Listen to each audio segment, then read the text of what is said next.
What's up, B2? Capital G here. Got a couple of excellent duels for you guys to check out. Anytime that you see for hire on this channel, you should just assume that it is going to be an excellent and entertaining duel, and I mean that for real. Okay, that's enough of those fur puns. Anyways, we got for hire and Burning Abyss facing off. Now, generally speaking, I do not upload any duels that have crystalline needle fiber in them, but this one was just particularly entertaining, and I was like, you know what?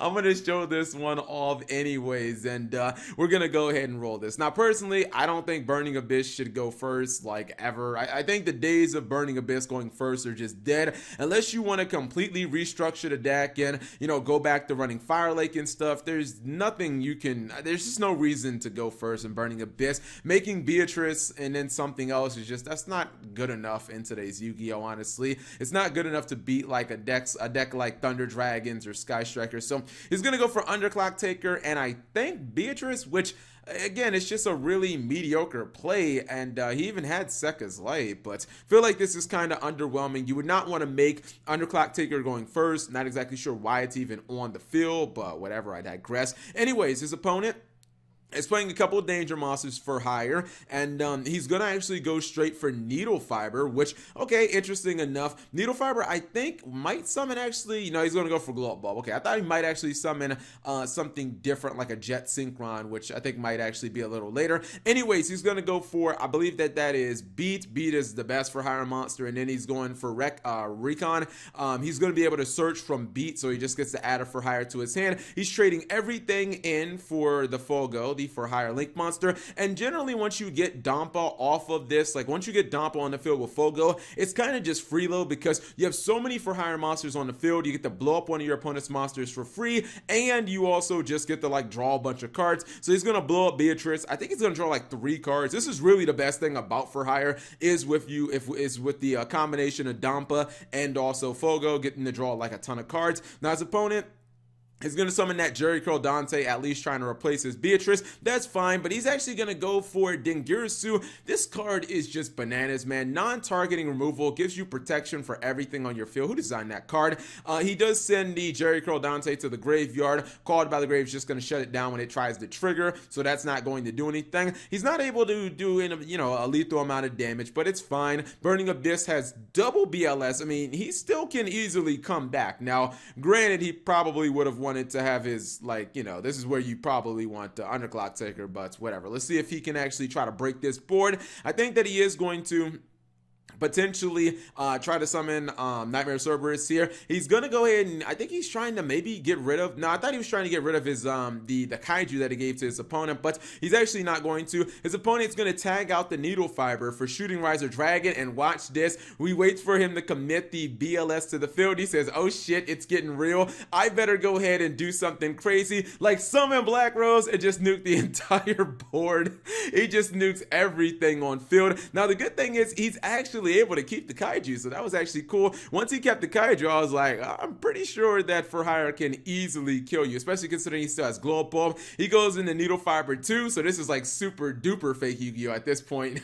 Even OCG doesn't have 2 Needle Fibers, but whatever. I think that he's just trying to go to Boil Sword Dragon, obviously. Even if his opponent was at full health, this is game on board. 3,000 plus 3,000 plus 3,300, that is what, 9,300. Doesn't matter if your opponent's at full health, they are taking the L right there. Anyway, second duel. I think we got double L's in this duel. Yeah, we got double L's versus normal dot deck. 60 card normal dot deck. I did not notice it was 60 cards with magical midfield breakers. So who knows what this guy's playing. This is interesting because this is a Lunalight build that does run a decent amount of Zoodiac cards. Lunalights and Zoodiacs have always had some natural synergy because, you know, things like, well, you can search, well, this is before, you know, the FNL list, but you used to be able to search the Black Sheep from Zoodiac Broad Bull, and obviously like Zoodiac Barrage is pretty good with the Lunalight Tiger because you can blow up your Pendulum Scale, you can get a monster reborn, and then you can also like summon a monster from your deck, so it's pretty nice. Anyways, going for the Fire Formation or the Fire Link monster. Fire Fist Link monster, I should say, and it's fine. He's also going to summon the Tiger King to get that Tinky. It's all good. He's actually summoning, or he's actually searching for Rapier, a card you don't see pretty much at all in today's game because, you know, like Zoodiacs are basically just like got destroyed on the ban list. This is the play I was talking about where he's going to use Zoodiac Barrage. He's going to blow up his copy of Lunalight Tiger. This is going to get him the Thoroughblade from the deck, and it's going to Monster Reborn one of his double L monsters, so it's fine. Now he's actually going to go in for some Zoodiac plays, and the reason that he's doing this is because he needs to get a bunch of Xyzs so that he can go ahead and he can summon this guy right here. Man, you guys remember when I said that this card was going to be like near impossible to summon? Why is it like every deck now, like every Xyz deck can summon this card like turn one? I said this card was like impossible to summon, like every deck's like, Cap, you idiot, we can all summon it fairly easily. So he's going to drop that. Now since he is playing Lunalights, obviously that means Rusty Bardiche can still be summoned, and obviously you can still go for the Azathoth plays relatively easily, but this is just basically like an Azathoth turn one play that gives you a whole lot more offense, because usually people will just have like Azathoth and Rusty Bardiche, and it's like, okay, that's fine, but you don't really have that much damage after that. Like, what if your opponent stops your Azathoth? With this play, you have a 4,000 attack beater that can only be affected by like Xyz monsters. Now, obviously his opponent is playing, you know, crappy 60 card normal dot deck, so it doesn't really matter what he does. Azathoth technically doesn't even affect his hand, but he completely bricked and he's playing a terrible deck, so it doesn't really matter. But I still think that it was a pretty cool play nonetheless. Anyways, hopefully you guys enjoyed those short duels. If you did, please give the video a thumbs up. Thank you guys for watching. As always, subscribe if you have not already, and turn on that notification bell for daily videos. And here's actually a quick look at what the Lunalight Zoodiac deck looks like on paper. I used to say a couple of years ago that Lunalight Zoodiac could be 100% like a meta deck, and I still believe that if we would have gotten all the cards we needed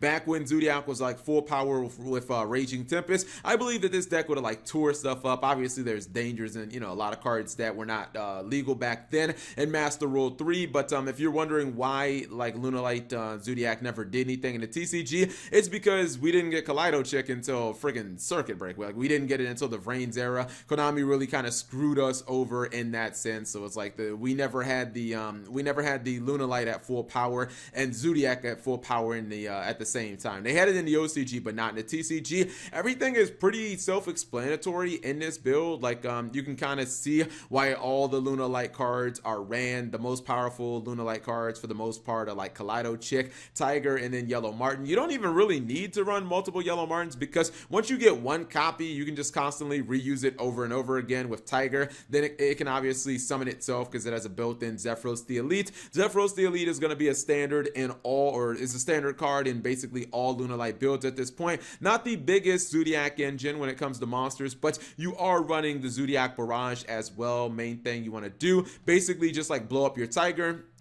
after using the Monster Reborn ability, and then obviously like bouncing it with your Yellow Martin, play it again, Monster Reborn, then blow it up. You get another Monster Reborn out of it, and you get a level 4 monster. You just have kind of like infinite Xyz fodder at that point. You play the Fire Fist Buffalo in here because you need something to send to the graveyard with your Fire Fist Link monster, and then you're also playing the Raid Raptor Singing Lanius because it can special summon itself inherently from the hand. It's also a level 4, and it's anytime you control an Xyz monster, you're going to control an Xyz monster at some point. Also, if you do happen to draw your Zephyros the Elite, this is another monster that can be summoned from Wise Tricks. You definitely want like a second target. You don't want to not be able to resolve the Wise Tricks. Everything else, Tinkies, Lunalight Perfume, Foolish Burial Goods, Monster Reborn, Phantom Knights, Rank Up Lawn, like these are all just self-explanatory.